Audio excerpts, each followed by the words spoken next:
And we are live from Lindau, Germany, on this beautiful, idyllic, medieval island, which is annually, 74 years now, annually the host of the Lindau Nobel Laureate meetings. This year is a chemistry meeting. And we have about 30 Nobel laureates and more than 600 young scientists from more than 80 countries here for a week of mentorship. Some lectures and social events. And I was very excited to find out this year that a special guest was invited to moderate a panel about AI as a tool in chemistry. And that'll be coming up in just a little while. This is my friend Derek Muller. You surely know his very successful YouTube channel called Veritasium, which, what do you have, 18 million 18.2, yeah. No. Did you ever imagine that it would be that successful? No, I surely didn't. No, I just, I was happy that anyone was watching. I was sending them to my mom and my friends in the early days, just posting on Facebook. If we got to 100 views, I'd be like, that's a big win. So I still remember those days. I'll bet. And how do you identify, like, because you are a scientist, so you got your PhD in... In physics education research at the University of Sydney, yeah. Oh, and Sydney. Now you're Canadian. Canadian, yeah. First Vancouver. First degree was at Queen's in engineering physics. So I have a sort of background in engineering physics. I was good at science. I love science. It's very cool. But for my career, I really wanted to be a creative person. And engineering didn't seem to have it. So I tried to like squish these interests in like physics and film together into a career. And I'm just so lucky. I feel like I just got like horseshoe. When did you, what was, when you were thinking about this, did YouTube already exist? No. At what point in your I started my PhD at 2004, and in 2004 there was no YouTube. But I was just sort of, I made the PhD about how do you make a film that teaches physics? Like how do you make a film that actually will get across some conceptual physics to students? And so that's really what I looked at for close to 4 years. And it's turned out to be remarkably useful. YouTube came along in 05, 06, and then I started posting things to YouTube probably 2010, 2011. I just, like, the timing was unbelievable. So lucky. How long did it take? So it was kind of a slow burn, right, at first? Yeah, you told me it's not that slow a burn. Like within that's a year a pretty or two, slow you were burn. doing okay. It is, like 2 years. My first year, I made $600 on YouTube, and so I was working about 15 hours a week just to pay the bills as like a tutor, and then the rest of the time I was just dedicating like 40, 50, 60 hours a week to making YouTube videos at a time when almost no one was doing that, and everyone, there was like YouTube meetups where I'd go to, and like everyone was a weirdo. And when you're in one of those meetings, you're like, am I a weirdo? They weren't like science communicators. No one was a science communicator, right. but no one was even, like, they were all strange people, Because like doing YouTube was a thing that you did in your mom's basement or something. Right. Like it was just so strange. Like my friends were all like, oh, you had this job, you were working, doing well, now you've quit and you're doing what? Posting videos on YouTube? Like it seemed insane at the time. Yeah. So it took 2 years before I could quit doing everything else. And then the YouTube revenue started paying for my lifestyle, my rent, my food, and that for me was just like the biggest win. That was a point that I never thought I would get to, honestly. And as it gradually increased, was there a point where it really broke big? I definitely had a few viral hits. I feel like the life of a YouTuber is sort of like a punctuated equilibrium. It's like, how does evolution happen? Does it happen gradually over time? Like I think the most recent evidence suggests that like it's slow for a while and then you have sudden discontinuity, some sudden big shifts. So for me, there was a video, even just a couple months into when I started, where I was asking people about the distance between the Earth and the Moon. If the Earth is a basketball and the Moon's a tennis ball. Yes. And most people think they're about like this, but it turned out that it actually should be about 30 meters, 30 feet, 10 meters away. Yeah. So it's just one of those like mental moments for you to suddenly realize, whoa, the whole world and the universe is so much bigger than we normally think. And that went big on Reddit. That. So yeah. And I love that. I like thinking about it. I think if you ask most people, how high do you think the International Space Station orbits? They would put some distance, and it's like, oh, if you put it on any reasonable sized globe, it's basically touching it. It's Totally. Incredible. So this year the meeting has multiple themes, and one of them is science communication, and another is AI as a tool in chemistry. And so you're moderating this panel, and I know you met with your panelists to talk. We don't want to give it all away because the panel will be live streamed in just an hour and a half or so. 3 o'clock Lindau time. Yeah, 2 hours from now. So without giving it all away, what kind of things are you thinking about here? I think it's going to be a really powerful panel. There are 2 Nobel laureates on the panel, I believe. Yeah. Maybe 3.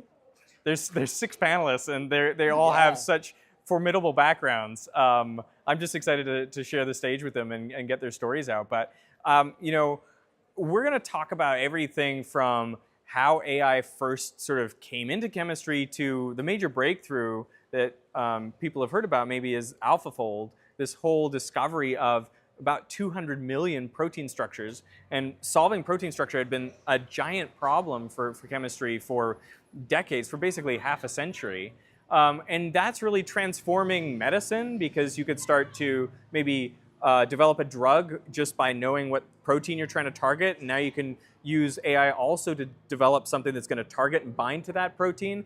And it's really accelerating the drug development cycle. It's increasing the rate at which we can test these drugs in people and clinical trials. So I'm pretty optimistic that just this one breakthrough is going to lead to hundreds, thousands, millions of breakthroughs in the next 10 years. People will start to see this actually affecting their lives. So, thus far it's kind of like a theoretical thing that obviously scientists know and are excited about, but really seeing it make an impact in the world, I think, is what's next. Yeah, and I guess so. I don't know what really led to you being invited here, but I do know that you recently gave a talk at the Perimeter Institute of Theoretical Physics in Waterloo, Ontario, Canada, where you spoke about AI in education. And what was, without trying to repeat your entire hour-long lecture, what did you? What do you have to say about that? So I think my interpretation of AI in education is that there are some potential real strong benefits.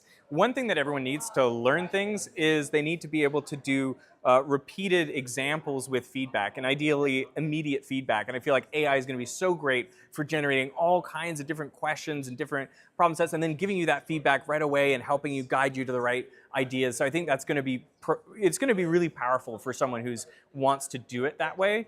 The thing I'm worried about is I'm worried about people just, students abandoning the work that needs to be done, for example, write this essay, and instead they just say, ChatGPT, you write my essay, and they never go through the struggle of doing it.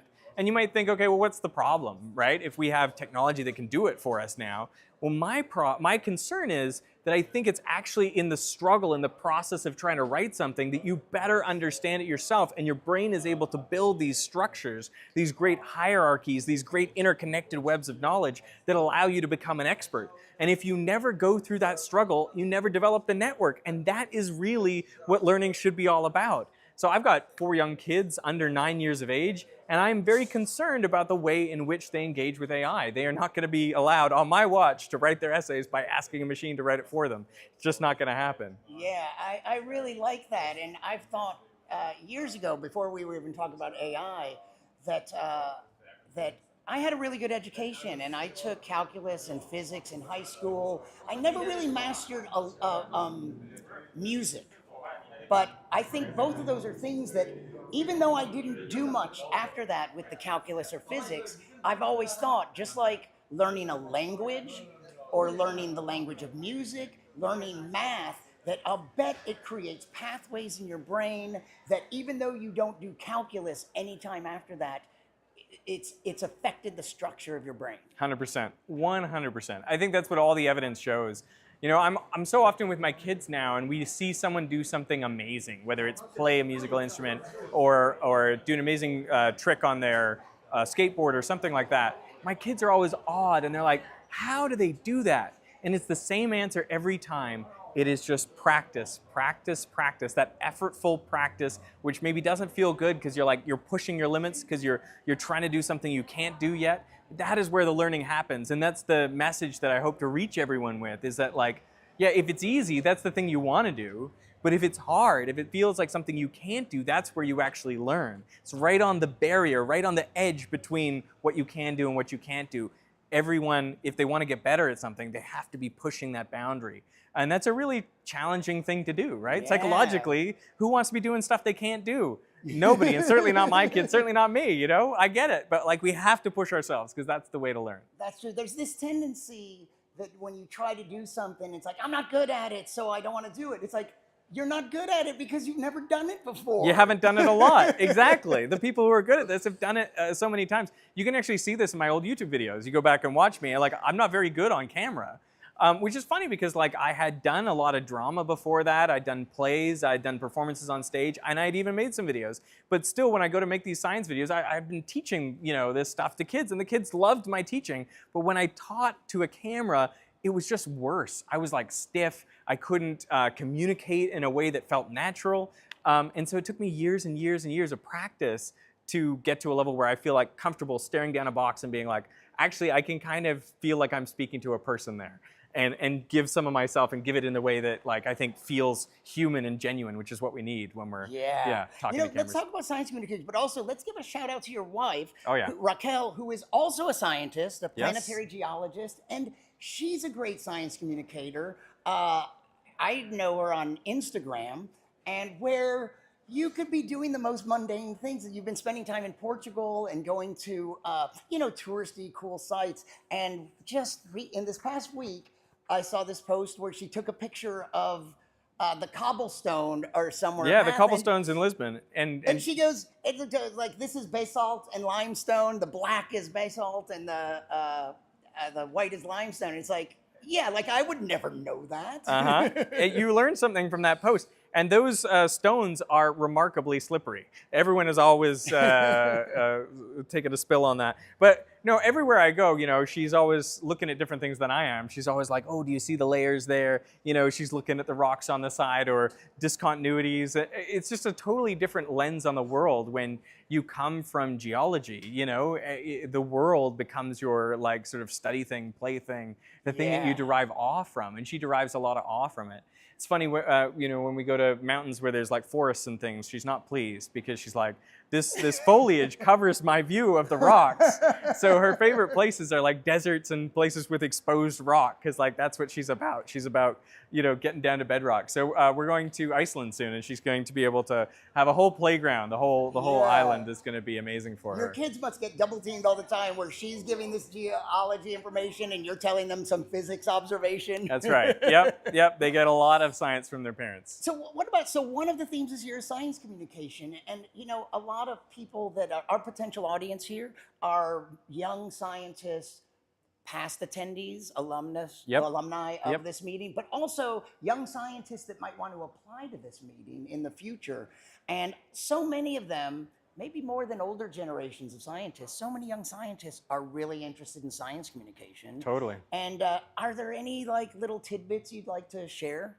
I think, you know, like anything, it's practice. You know, you just got to start doing it and then don't stop. I mean, if you try those two steps, just start, don't stop, I think that'll take you remarkably far. That was kind of my formula in the early days. I guess if there was a third step to the formula, it was like focus on the process more than the outcome. You know, whether this video got a ton of views or none. You know, how do I feel about the video? How do I feel about the process? What could I do better in the next one? So if I could focus in on that, which was hard to do, but like if you can stick to that, I think you can go a long way. So yeah, there's a lot of opportunities right now to go viral, more than when I started. And I think virality is important because it gets you in front of a bunch of people who otherwise wouldn't know you exist. And just having people know you exist is, I think, the biggest challenge. Then there's also, you know, being good and being fun and, you know, all the other stuff. Yeah. But just like raising to the level of like someone knows I exist is an important level or an important challenge in just getting your message out there. And if someone's starting out today, is YouTube still where you would suggest they start out? My suggestion is to start with shorts and to spread them across a bunch of platforms. So you've got like Instagram Reels, you've got TikTok, you've got Snapchat, you've got YouTube Shorts. So I would make shorts and I would post them across there and sort of see where you get the traction, see which types of content get traction, and just keep iterating. I mean, iteration is the key to science. It's the key to science communication.